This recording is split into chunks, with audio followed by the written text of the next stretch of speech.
1 year ago, many people told us that we'd be rich by now. They were wrong. Altcoins are still slaves to that 4-year cycle, aren't they, baby dolls? And heaps of those altcoins are actually still horrible. Nothing else we can do, right? We are following the others BTC ratio.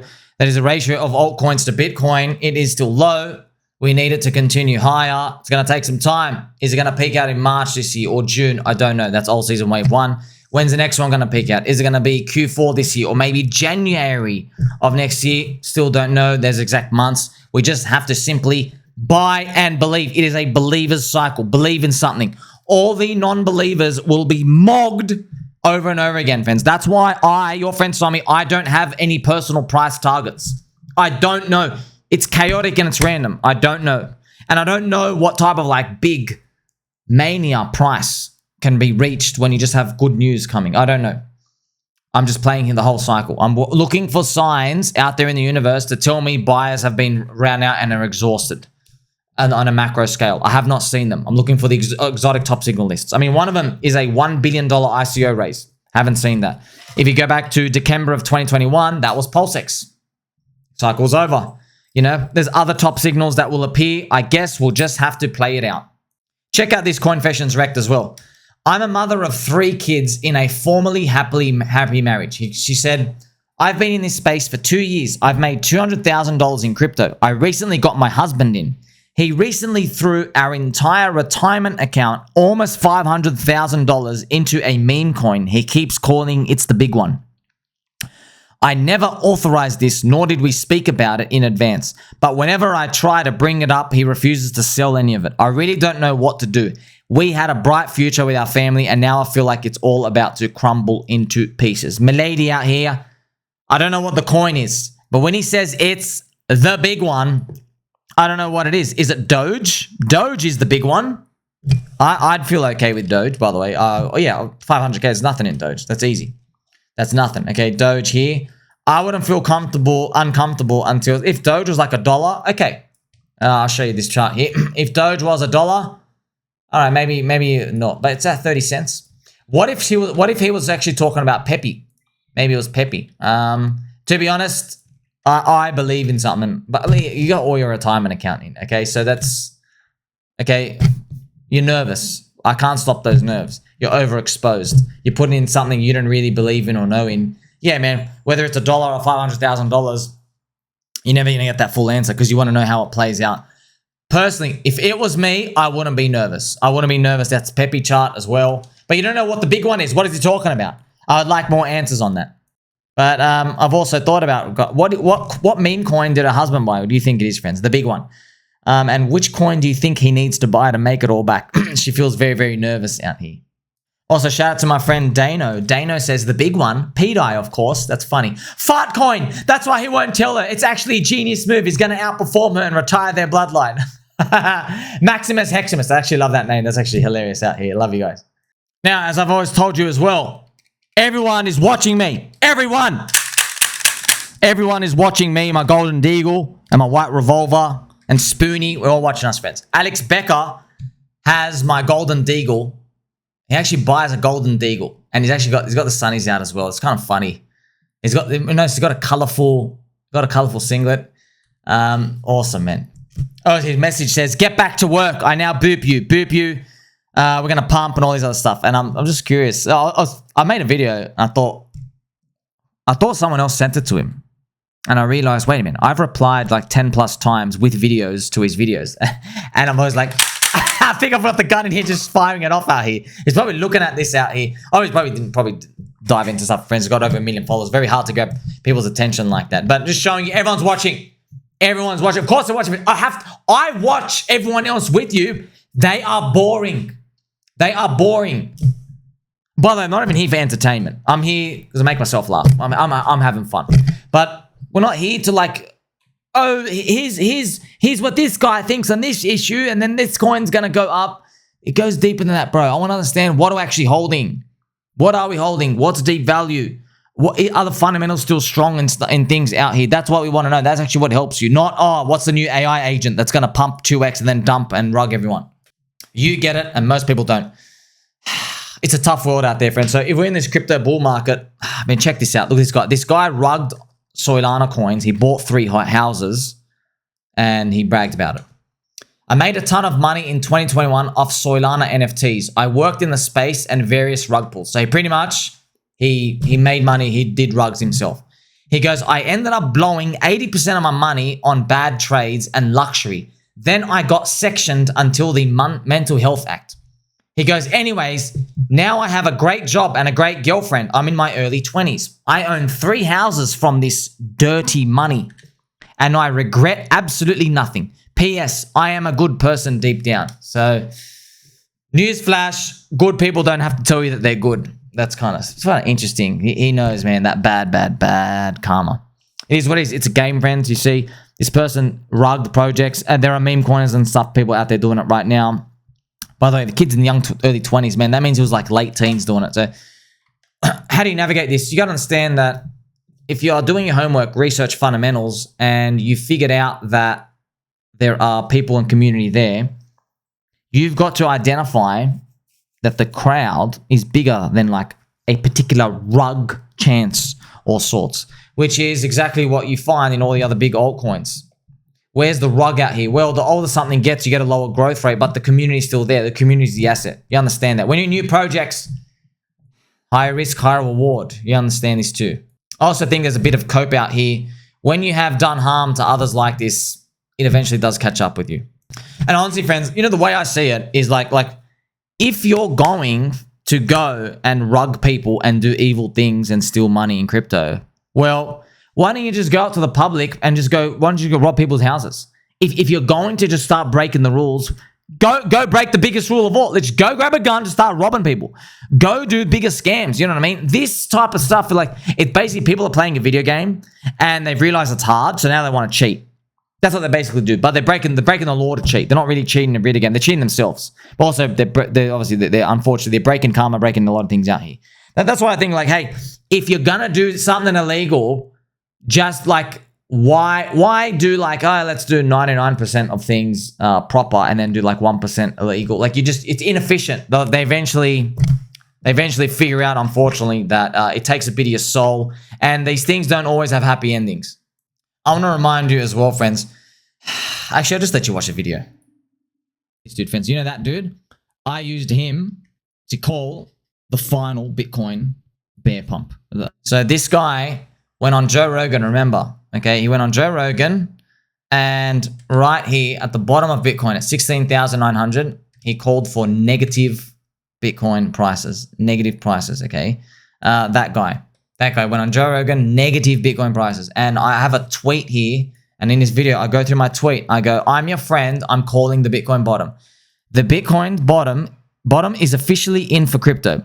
Forbes have released an article saying Bitcoin could go to negative prices. So this guy went on Joe Rogan saying negative. And so I think that guy was talking about the article. Like, they're all saying, oh, negative prices. I just thought, what?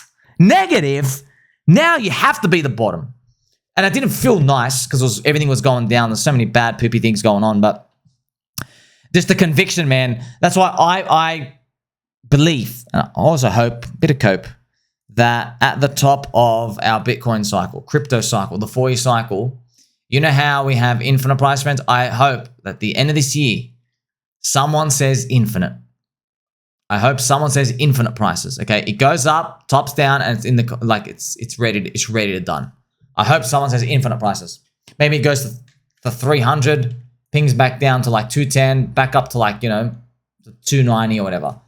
And then they say, you know what? These things actually are never going down. Marcus Saylor can keep literally buying forever. The price of Bitcoin is literally infinity. And just so many people say it. And I'm thinking, that smells like a top signal to me. But I guess we'll find out. Also, baby dolls, I want to ask you this question. Would you go all in on this poop coin chart? Would you? Well, that's Ethereum at the end of January in 2017, right before it pumped. So look what comes next. I'll show you that poopy chart. Look what comes next. Here we go. Bang. So we are like right there. And that's why I'm telling you with all the altcoins and crypto out here, remember they're all linked together. Yeah, most people wouldn't buy this chart. You would never think it's about to do 100x. And it literally did from $10 $9, $10, it went to $900 to $1,000 after that point. Okay, so it seems like with Donald Trump and high rates and just the crypto cycle, it seems like 2017 Ghost Spirit Fractal is repeating. I want it to continue, please, and so do you. And remember, on the issue of interest rates, a lot of people will say that crypto can't pump because interest rates are too high. But no, see, most people think they understand macro and interest rates, but they don't, friends. US interest rates are a response to the health of the economy. They are a response. They're not the cause. They're a response to how it's been going, okay? So people in crypto, they're mid-curvers, they think when rates are zero that their bags would pump harder. Wrong. If the rates were zero, okay, it would be representing the response to how bad the economy is doing right now. And that means people aren't in the mood to speculate on anything. That's why they have to cut them down to zero, okay? It's kind of like saying, if you are in a wheelchair, you've got wheels and you will outrun a runner. And you're like, no. The guy in the wheelchair probably can't use their legs. They have to use their arms to do it. You see what I mean? It's the same thing. Well, the interest rate's at zero. It's like being in a wheelchair. Now, you can go to like a skate park and do some mad, like, you know, Heelys and donuts and stuff. You can theoretically do that in a wheelchair, but you get the point. It's limited, okay? Now, to the contrary, when interest rates are high, it's because the economy's hot. Because people keep wanting to spend stuff. They can leave the interest rates hot, which is exactly what we have now. And that's exactly what happened. We had higher interest rates in 2017. Rates were going up. It was a tightening thing. And we had the biggest alt season ever in this year period, 2017. That is wild. Actually, if you want to be specific about it too, look at this. This was 2017 year.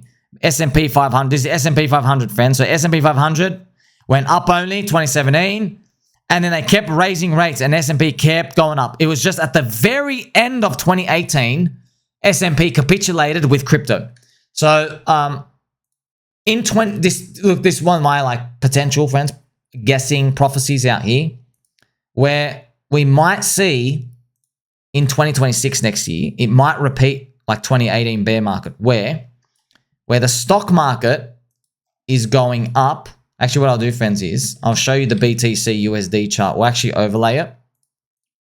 Okay, we'll overlay it. He'll make it orange. You can see it right now. Right? Okay, so this is it. You see how in this year, this was 2017. This is the end of 2017. See, Bitcoin now has the bear market. It's going down, and stocks keep going up. See, stocks, look at this. They keep going up, and then Bitcoin goes down. But then look what ends up happening. If you go forward, look what happens. See, stocks go down and crypto capitulates. Bitcoin goes down from 6K down to $3,000. You can see the price here. And then they have to stop hiking rates. So if I even zoom it in again, see this? The red line goes horizontal. So the US Fed says, it's actually too tight. We've got to hold rates. Maybe that's what happens when this bull market's finally done for us. Maybe crypto is like, because the liquidity's run out. Remember, friends, it's all about the global 4-year liquidity cycle. The money printer, that effect has run off. Maybe next year. Maybe the stock market's like running on fumes, but we don't know. The stock market's going up, and we're like, hey, why is crypto going down? Why is crypto going down? And then eventually stocks do the capitulation. But first, see, we don't need to worry about that because we need the big pump first. You don't have to worry about the capitulation, but you need people in to capitulate first. There's nobody in to capitulate now. We just have strong hands and believers right now. Also, if you're in PulseChain, there's only one man who can save us, Adam Cochran. So this is Adam Cochran, friends. He would make 200-page threads on Twitter. And we love you, Adzi, but there's just, the coins went down anyway. You know what I mean? Like DeFi, it's just funny. They never worked. This has never worked. If he said PulseChain is worth zero, this might actually reverse this. But yeah, man, crypto's hard, friends. When you do a lot of DeFi and you do a lot of investigations into liquidity and all these liquidity routes and code and stuff, you think that the code can create a bid for a coin. It can't. It can't. It can try to help incentives, but that's all it can do. Try help. It doesn't give you a car wheels, man. The community is the asset. That's what gives it wheels. But also you need belief. Okay. For example, ETH BTC, friends, has round tripped 8 years. 8 years round trip of growth. So what the market's saying is Ethereum, you have added no value in 8 years versus Bitcoin or the rest of the crypto industry. That's totally wrong, man. I think the market's really, really, really wrong. They're getting ahead of yourself. That's stupid. But that makes sense. You know, third cycle curse. This is what happens. You're in a third cycle curse. You just get these type of anomalies and things that appear It's painful, but yeah, I think the market's wrong. Really, really, really wrong. Okay, you're discounting DeFi, NFTs, gaming, metaverse, privacy solutions, layer 2s. You're discounting all of them to zero, gain over Bitcoin. You're saying the technology is worth zero. I think you're really wrong, market. I think market, you're actually a little scumbag. And if I see you, I'm gonna choke you out. I'm gonna choke you out, and I'm gonna knee you in the kidneys as well, you piece of trash, market. There is no way you are telling me it is rational for all this technology that we've made in Ethereum to be worth zero. They're basically saying the tech. It's actually depends. You know, I'm not using a metaphor. The market is literally saying the code is worth zero. Now, I don't believe the code is like everything, but it shouldn't be worth zero, bro. You're literally telling me everything Ethereum guys ever did was a waste of time just to be copied out there to the world. Market, you're wrong. You're wrong. And I've got a bigger lollipop than you. And we'll see who's right in the next 12 months. Remember, only the strongest will survive in crypto. Brave hearts, diamond hands, believers. It was true then, and it is true now. I've seen this weekly chart as well, friends, for Bitcoin. There's this RSI. Weekly RSI went up, and now there's this like downtrending divergence. Everyone's got this FUD here. You can see this. It's a higher high, lower high on here. This was a higher high as well, and lower high. Everyone says it's pretty much over. I'm not selling, bro. There's always an indicator that says it's over every single time, bro. I have not been through any up part where there wasn't this FUD part ever. There's always, well, it's over. Because what happens is goes up, then the dopamine stops. And then the first person says, oh man, it's all bad. It's so bad. Because that's the thing, man. If you're at a party and everyone's getting toasty and they're on illicit substances, everyone's body reacts differently. So someone is going to get anxious in like 5 seconds. And some people just like deal with the nerves. Just like when people drink alcohol, friends. Some people after one drink get like really sloshed. Some people need like 8. Some people as well, when they drink alcohol as well, they're like, their head's spinning, but they can like try keep it together. They're like they're functioning drunk. You see what I mean? It's the same thing when it comes to these. But when markets, the dopamine gets cut off, you've got people saying, you know what? It sucks. It's cut off. We'll just keep holding. That's us. But then you have the dopamine cut off acknowledges. They're like, oh, it's cut off for a day. We're going to zero. It's all over. We're all going to die. Anxious. That's the people saying, we'll never recover from this ever again. But, you know, history says you're wrong. Where does history place us in the 4-year cycle? It says we are right here. That's what it says we are, friends, right there. So, of course, look, I don't think we're going to get these price returns, bro. 2 million Bitcoin. Like, you can actually see where it would price. I don't think we're getting any of these. We're probably getting it. See, it's going lower high each time. So if we match cycle 1, $6 million Bitcoin, you're dreaming. $1.8 million Bitcoin, you're dreaming. 500K Bitcoin. I hope so. But if you just lay it out, you end up here.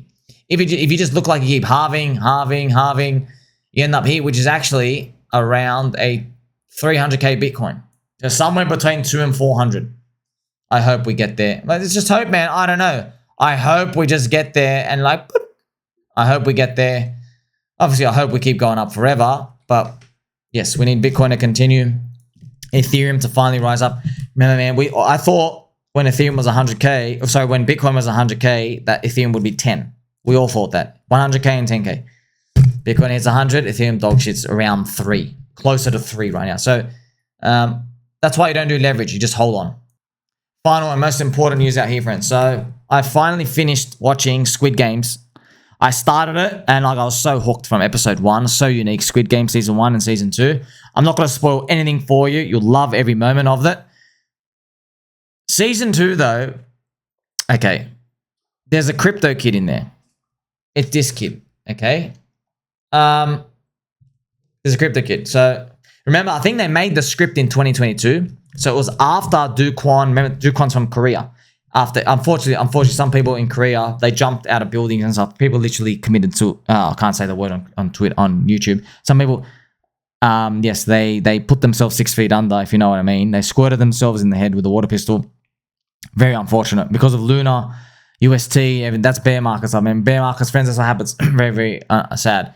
Now, the story of Squid Game, so they put in a character in here, and he's a crypto guy. So he makes a coin, and then he gets accused by other people. They're like, hey, I recognize you. You're the scammer and the rugger and stuff out here. And I thought when it first finally happened, I thought, oh yeah, that's like a 2-second mention and we'll never hear about it again. And I'm like, okay, over and over again, you got to remind me the whole thing's a Ponzi. It's like every episode, hey, the crypto guy, and like there's a, hey, the coin, the scam, the Ponzi's. Oh my gosh. It was also funny, friends. There's a part in there. No one knew what it was talking about but me. This character, so I'm not going to spoil anything for you, but he's talking to another character and he says like, I'm going to do things better when we get out. And he says, I'm going to use inverse ETFs and futures. And I started laughing. Okay. Sarcasm. I'm like, oh, wait. The retailers actually think that's the right thing to do, which is hilarious. Go, Habib.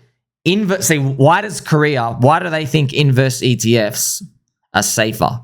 It's because an inverse ETF, it's like the Bitcoin inverse ETF, okay, which is, I think it's called S something, BITI or something as well. Look at this thing, it just jumped down. They launched the inverse BTF at literally, actually when they launch it here, this is nuts. The SEC one, I forgot, friends, they launched it at literally the bottom of the market. So the SEC one, literally it launches and it just went down only. So if you are, it's very topical, friends. Love Squid Games. Very, very topical. Your answer to a safe life is not buying inverse ETFs. You're putting on a short on the market. That's not the answer. And by the way, they bleed over time because of how they do the configuration every day, the auto matching.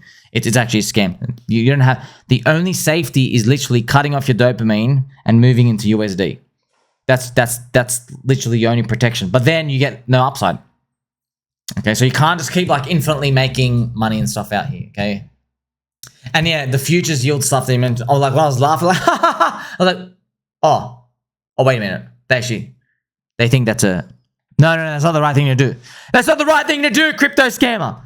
It's kind of funny. Also, another sentence he mentioned in there, the guys who accuse him, hey, you're the crypto scammer, he actually says to them, he goes, after I shielded it to you, the coin went up, you never got out. Interesting. By the way, these are, friends, this is insignificant parts of the show. It has nothing to do with the show. It's just because we're crypto, we're like, hey man, can you stop calling us scammers? But yeah, we call ourselves scammers. It's funny. We bring it on ourselves. Everything goes to zero. But it made me think a bit about it. It made me think about that because you know who says that? Richard Hart. Richard Hart. He calls people ungrateful because he's like, well, you had the chance to sell high. Why didn't you? You got greedy. And now it went down and now you call it a scam. You had the chance to sell high. It's the same thing with everything else. I believe in my loins and my pointy elbows and my fluffy slippers and my straight posture, my squeaky chair. I believe that it's all going to happen for the whole crypto industry again, where we are going to see others, BTC, go up. Everyone will probably, friends, if Bitcoin goes to 250K and others BTC goes up here, that means every altcoin did 8x. Some coin, everything will be up 8. You're up 8 to 10x from today, whole portfolio. And I'll be saying, hey, market, you have a choice to exit now. If it goes down from here, crypto is not a scam. You have a chance to exit. So what you actually find is my words won't actually impact shit, friends. Well, I've been here every single cycle. At the cycle tops, words don't impact anything. At the cycle bottoms, words don't impact anything. Okay, the emotions are way too grippy. Way too grippy. Everything go really grip, friends. Nipple tweaking gripped. That's how gripped you are, okay? But it will be that. So I will say, hey, if crypto goes down here, right, and altcoins in the midst of this others BTC going down, and altcoins down 95%, I want you to know they're not a scam. You had a chance to play this game. Because if you, remember friends, there's a saying, right? You don't sell what you need, you sell what you can. That's a saying. So in the euphoria. So because people, we always go with what we need. We're like, oh, I only need, let's say you have, you grow your portfolio. Let's say you grow to $1 million. And then what people say is, oh, I only need $20,000 for the next 1 year of living. So what they will do is they'll only sell $20,000 worth. But remember, crypto, altcoins especially, they are pretty much they're long-term duration assets. So when you finally get to these points where there's so much volume and liquidity, you can actually exit. You should be exiting what you can. Not because when, because why? What happens? What happens? When altcoins go down, it's not just you trying to exit here. It's you and 15,000 people times 15,000 people. It's you and millions and millions and millions of people are all rushing for the same bid at the very bottom. And that's like end of 2026 capitulation. Okay, so you've learned something today. Make sure you like, subscribe, bell button, all. Don't forget it loves you. Catch you in the next one.